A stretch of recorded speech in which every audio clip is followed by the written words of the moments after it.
Hoje é segunda-feira, dia 3 de fevereiro de 2020 e claro, tô aqui no Cocatec, seu programa mais que diário sobre tecnologia, e no episódio de hoje, The Flip, ativações, Google Maps hackeado e muito mais.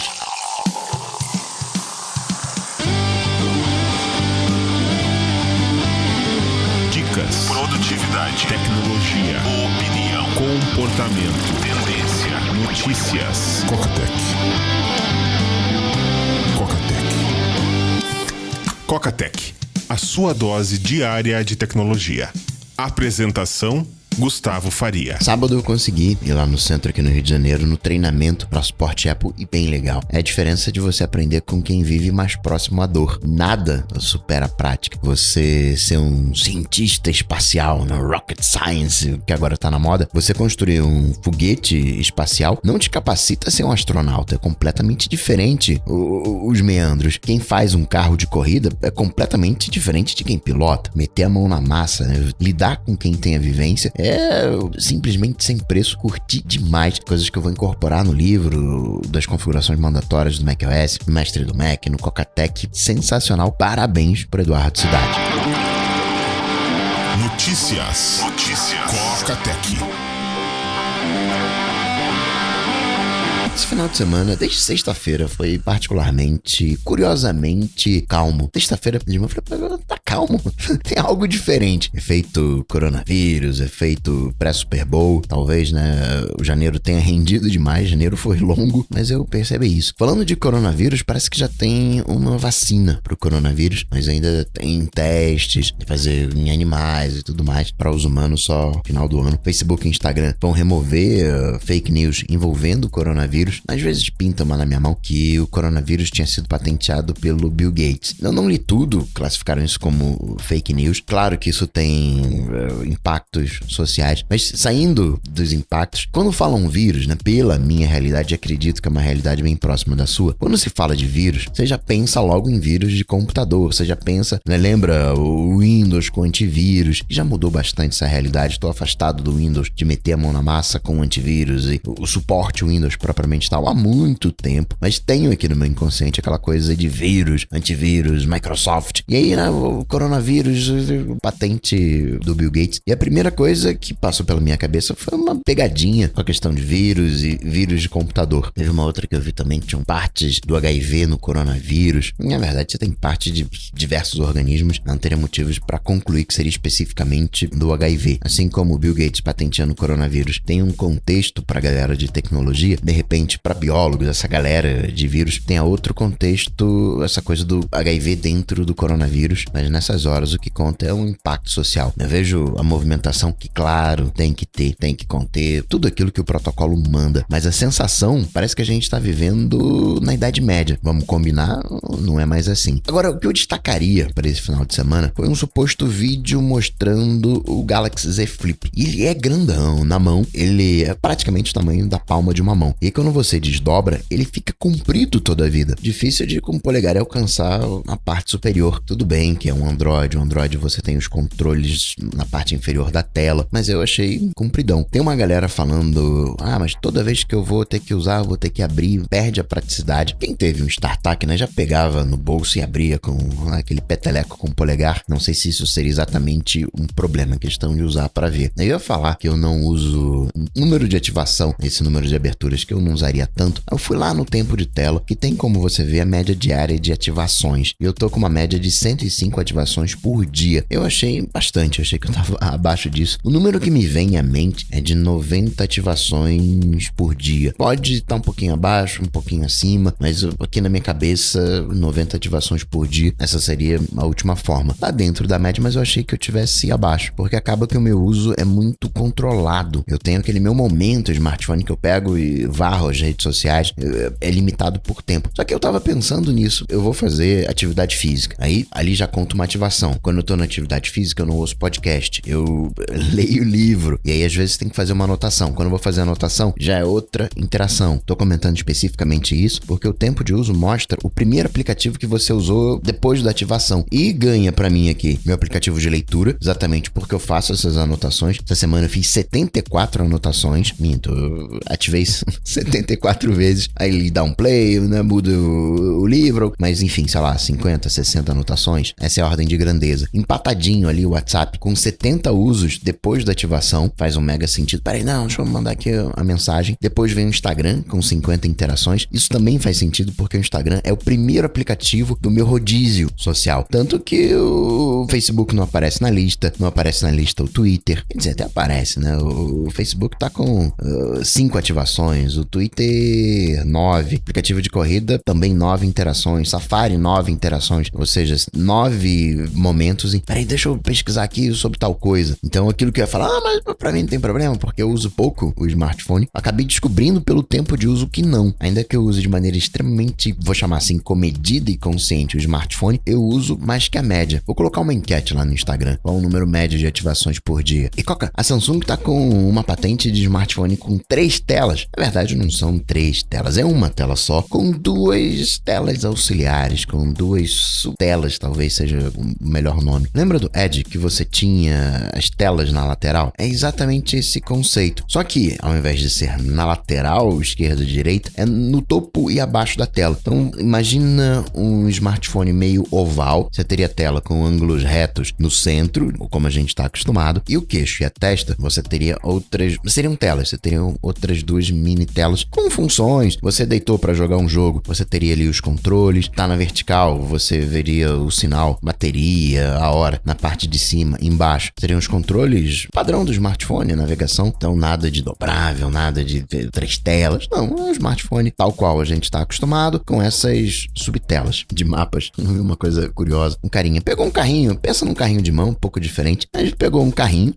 desse tamanho e colocou 99 smartphones e saiu andando pela rua com o Google Maps ligado. E aí o Google Maps interpretou como se fosse um engarrafamento, porque você tinha 99 carros supostamente andando devagarinho. As rotas via Google Maps foram remapeadas, pareceu lá a rua toda vermelha, né? Tá com engarrafamento. As rotas foram redefinidas, fazendo uma conta grotesca. Vamos arredondar para 100 smartphones. O carro tem aqui uns 4 metros de comprimento. Ali é um comboio de 400 metros. Não pode ser muito grande porque dá ruim, né? Como é que vai ter 100 carros num único ponto em específico? Mas, né, brincando ali com a precisão do GPS, 400 metros parece, né, razoável, fila dupla ali, alguma coisa. Isso foi feito em Berlim, a próxima sede do Google em Berlim, onde tem o YouTube Space em Berlim. Achei curioso. Aqui no Brasil, teve uma mulher que estava em cárcere privado, pediu socorro pelos mapas, na seção de perguntas e respostas, colocou o endereço, a polícia foi lá, resolveu a situação, ainda bem. Ministério Público aqui do Rio de Janeiro, que é todos os dados que o Google tem de quem passou num pedágio da Transolímpica aqui no Rio de Janeiro, no intervalo de 15 minutos. E por que ele quer esse tantão de dados? Porque foi a última vez que o veículo usado no assassinato da Marielle foi identificado pela última vez pelas câmeras de monitoramento. Esse é o segundo pedido do tipo do Ministério Público aqui do Rio de Janeiro. A primeira vez queria todo mundo que pesquisou Marielle Franco, vereadora Marielle, sobre a agenda da Marielle nos 5 dias antes do assassinato. O Google recorreu, aquela coisa toda. Agora esse pedido tá no Superior Tribunal de Justiça. E Coca, você tá falando aí de Google? O Android agora tá mais seguro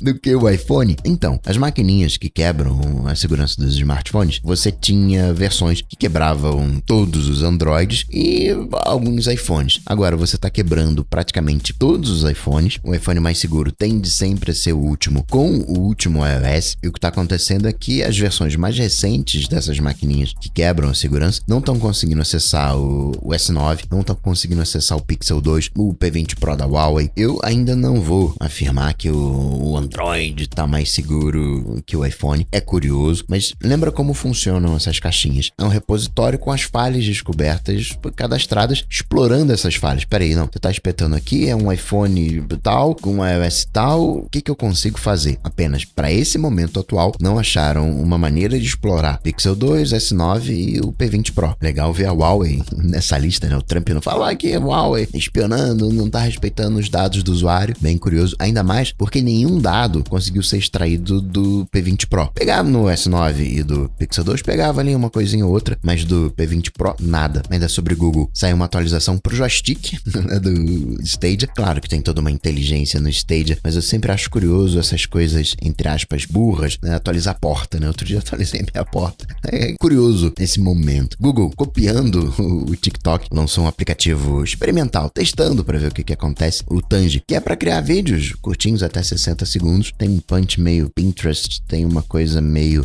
pra ir salvando os vídeos, porque a ideia é que os vídeos eles sejam de tutoriais, aquela coisa do it yourself. E aí você curtiu um tutorialzinho, mas você salva. Xiaomi, que obviamente copia muita coisa. Google tá copiando o Pinterest / TikTok. Xiaomi que também copia. Falou que a indiana é uma copiadora também, e nada de errado em copiar a ideia mais original de todas. Acaba sendo inspirada em outras fontes. Você pega talvez o maior case de sucesso que a gente tem aqui no Brasil. Eu costumo falar, né, que brasileiro pega o que tá rolando lá fora, nacionaliza. Mas você pega o grande trio de sucesso aqui no Brasil, da Ambev, que comprou Burger King, a Heinz, do Jorge Paulo Lima, Marcel Telles, o Sicupira, que o Banco Garantia fazia, é uma cópia do Goldman Sachs. Você é clonando as coisas. É extremamente competitivo, 10% de menor performance era mandado embora, os 70 ali medianos ficavam e 20% eram promovidos. Extremamente competitivo, compartilhando com esses 20% as ações da empresa, fazendo os caras virarem sócio. Aí você imagina, mas essa competição vai ter muito chefão, né? Muito cacique pra pouco índio. Não tem problema, compra índio. Sai comprando as empresas, pega quem performou bem pra operar essas empresas e assim vai. Comprou lojas americanas. Walmart, como é que você faz as coisas? Clonou as coisas do Walmart. O brasileiro copia sim, porque todo mundo copia, o mundo inteiro, todos os países copiam, inclusive startups e também grandes empresas. De Apple, aqui no Brasil, tá à venda a Smart Battery Case para os iPhones 11, 11 Pro, 11 Pro Max. Acho que as baterias hoje estão boas o suficiente para o meu uso, não imagino a compra, mas vale a pena lembrar que esses cases, eles, digamos assim, desabilitam a bateria. Quando você conecta esses cases, o iPhone para de usar a bateria interna e usa a bateria do case, uma maneira de prolongar a bateria. Esses cases, eles vêm com recarga sem fio, você não precisa colocar no Lightning para recarregar, pode colocar em cima do tapetinho T. Tem o botão para tirar foto, o botão dedicado, mas essa questão não sei se chega a ser exatamente uma vantagem, porque tá custando 1.200 tal case e a bateria, você vai fazer a troca, tá, sei lá, o valor tá na minha mente, R$600, acho que é menos, R$500, seria menos da metade do preço. De atualização, Overcast, que trouxe o Voice Boost, que trouxe o esquema para você normalizar a voz, uma vez que muitos podcasts não fazem isso, tem um inconveniente. Se você faz isso na origem, você só faz uma vez. Se o podcast, na hora de publicar, faz a normalização, tá disponível para todo mundo. Se não faz, você vai ter que fazer no Overcast, gasta mais bateria, tem isso para se considerar. Mas esse Voice Boost, eu falei VoiceOver, não falei, mas é o Voice Boost, que a língua travou aqui. Foi reformulado, mais otimizado, tá mais, embora com o mesmo objetivo, mais sofisticado. O que mais de Apple? Apple TV, protetores de tela, tem novos subaquáticos. Microsoft, no Edge, quer fazer aquele esquema de bloquear o download de softwares assim, como já faz o Chrome, o Firefox, que não são exatamente malwares, mas é aquele barra de navegação, aquele anúncio, notificação, né? Aquela mineração de criptomoeda, travar isso tudo, esse crapware, adware de mobilidade. A galera caindo em cima das bicicletas bacaninhas, compartilhadas, amarelinhas, porque estavam indo pro lixo. Cadê a reciclagem? Cadê aquela coisa, né, ecológica? A Gol se pronunciou, falou, não, a gente tem aqui a reciclagem, tem um nome bonito, logística reversa, não, tá tudo sendo reciclado, que tá em bom uso, a gente tá doando, mas, né, pegou mal. Tesla mostrou um videozinho curioso de como o carro enxerga o mundo. Ali tem um carro, tem uma sinalização, tem uma pessoa, aqui tá a faixa. Eu vi também um carinha que enganou o Tesla, projetando imagens, pegou uma placa, projetou uma imagem numa árvore, projetor mesmo, esse mesmo telão que você vê em bar, e conseguiu enganar o Tesla conseguiu ler ali uma placa. Seu Elon Musk, né, que tá todo contentão com os resultados da Tesla, lançou mais uma música. Primeiro foi Hip Harambe, agora Don't Doubt Your Vibe, não duvide da sua vibe. Amazon Prime chegou a 150 milhões de assinantes, isso é tamanho de rede social. Waze, pra você ter uma ideia, Waze hoje tá com 115 milhões de usuários. Falando de Amazon, uma pessoa pediu, Amazon, o que você sabe de mim? E aí nessa descobriu que a Amazon traqueia todos os toques na tela do Kindle, tem a questão do SperSync, tem a questão de sincronia, de você melhorar o aplicativo, usar essa análise para melhorar o aplicativo. Olha, nesse ponto aqui a pessoa ficou mais lenta para ler. O que tem nesse ponto? É alguma coisa do aplicativo em si ou simplesmente o livro ficou mais denso, ficou mais chato? Uma vez, né, que a Amazon não escreve os livros, só vende vende os livros, não vejo aí um conflito de interesse. Não é tipo a Netflix que faz as medições, não, peraí, vamos então produzir um conteúdo aqui desse jeito pra, né, não ter esse gargalo que a gente identificou na análise. É diferente. Netflix, eu vi esse final de semana, tá com mais um filme do Adam Sandler. E vão ter mais 4. Encomendou mais 4. Ele tá popular. No marketing da Netflix teve demissão, uma reestruturação. Netflix tem concorrência, Apple, Disney. YouTube não parece ser exatamente uma competição. Nem o Facebook. O Facebook também tentou. Injetou em 2017 1 bilhão para as séries. O último ano acho que foi 1,4 bilhão. Mas você já ouviu falar de Limetown, Sorry for Your Loss? São as séries do Zuko. Série do YouTube, acho que você já ouviu falar Cobra Kai, mas acertou no apelo YouTube nessa. E para finalizar, registrar mais uma coisinha. Magalu, Magazine Luiza, acertou a compra da estante virtual, que era da Livraria Cultura, por 31 milhões de talquês. A conclusão final deve acontecer em 10 dias. E assim, partiu o Super Bowl. Vou ficando por aqui, mas eu volto, claro, você sabe, amanhã, terça-feira. Abraço para vocês, até amanhã. Tchau, tchau. Esse programa só chega até você graças aos patrões do Coca-Tech. Se você curtiu o projeto, considere se tornar um patrão, apoiando em coca.tech/patrão. Coca-Tech.